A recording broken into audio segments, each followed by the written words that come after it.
कलाम से आज हम पढ़ेंगे लूका की अंजील 4 बाब पहली आयत से। यस्सु की आजमाइश।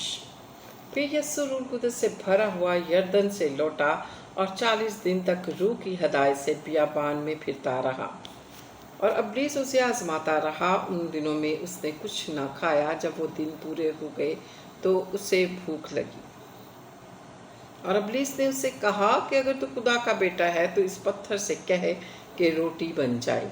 यीशु ने उसको जवाब दिया, लिखा है आदमी सिर्फ रोटी ही से जीता ना रहेगा।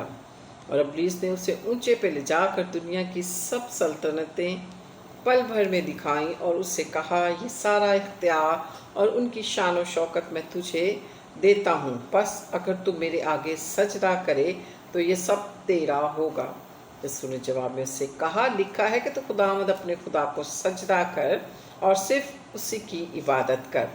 और उसे यरूशलेम में ले गया और हैकल के किंगरे पर खड़ा करके उससे कहा, अगर तू खुदा का बेटा है तो अपने ताई यहाँ से नीचे गिरा दे, क्योंकि लिखा है कि वो तेरी बाबत अपने फरिश्तों को हुक्म देगा कि वो तेरी हिफाजत करे और ये भी कि वो तुझे अपने हाथों पर उठा लेंगे, मुबादा तेरे पाँव को पत्थर से ठेस लगे। यीशु ने जवाब में से फरमाया गया, कहा गया है कि तू खुदावंद अपने खुदा की आजमाइश ना कर। जब इब्लीस तमाम आजमाइशें कर चुका तो कुछ अरसा के लिए उससे जुदा हुआ। यीशु गलील में खिदमत शुरू करता है। फिर यीशु रूह की कुव्वत से भरा हुआ गलील को लौटा और सारे गिरदोनवा में उसकी शोहरत फैल गई और वो उनकी इबादत खानों में तालीम देता रहा और सब उसकी बड़ाई करते रहे। और वो नासरत में आया जहाँ उसने परवरिश पाई थी और अपने दस्तूर के मुआफिक सबत के दिन इबादत खाना में गया और पढ़ने को खड़ा हुआ। और यसाया नबी की किताब उसको दी गई और किताब खोलकर उसने वो मकाम निकाला जहाँ ये लिखा था कि खुदावंद का रूह मुझ पर है, इसलिए कि उसने मुझे गरीबों को खुशखबरी देने के लिए मसा किया। उसने मुझे भेजा कैदियों को रिहाई और अंधों को बिनाई पाने की खबर सुनाऊं, कुचले हुओं को आज़ाद करूं और खुदावंद के साले मकबूल की मुनादी करूं। फिर वो किताब बंद करके और खादिम को वापस कर देकर बैठ गया और जितने इबादत खाना में थे सबकी आंखें उस पर लगी थी। वो उनसे कहने लगा, आज ये निविश्ता तुम्हारे सामने पूरा हुआ। और सब ने उस पर गवाही दी और उन पर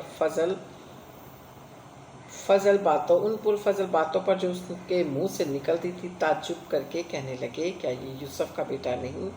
उसने उनसे कहा, अलबत्ता ये मिस्ल मुझ पर कहोगे कि ऐ हकीम, अपने आप को तो अच्छा कर, जो कुछ हमने सुना है कि कुफ्रनहुम में क्या किया गया यहाँ अपने वतन में भी कर। और उसने कहा, मैं तुमसे सच कहता हूँ कि कोई नबी अपने वतन में मकबूल नहीं होता। और मैं तुमसे सच कहता हूँ कि एलिया के दिनों में जब 3.5 बरस आसमान बंद रहा, यहाँ तक कि सारे मुल्क में काल पड़ा, बहुत सी बेवाएं इसराइल में थीं, लेकिन एलिया उनमें से किसी के पास ना भेजा गया मगर मुल्क सैदा के शहर सारियत में एक बेवा के पास।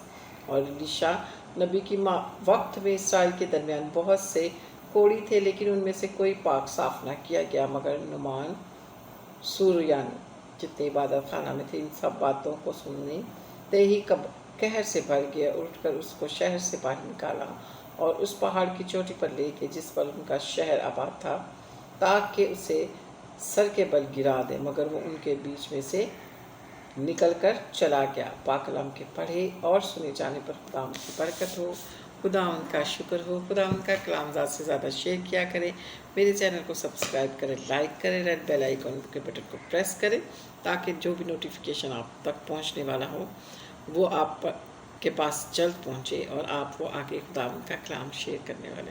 Hallelujah, praise the Lord, God bless you, आमीन।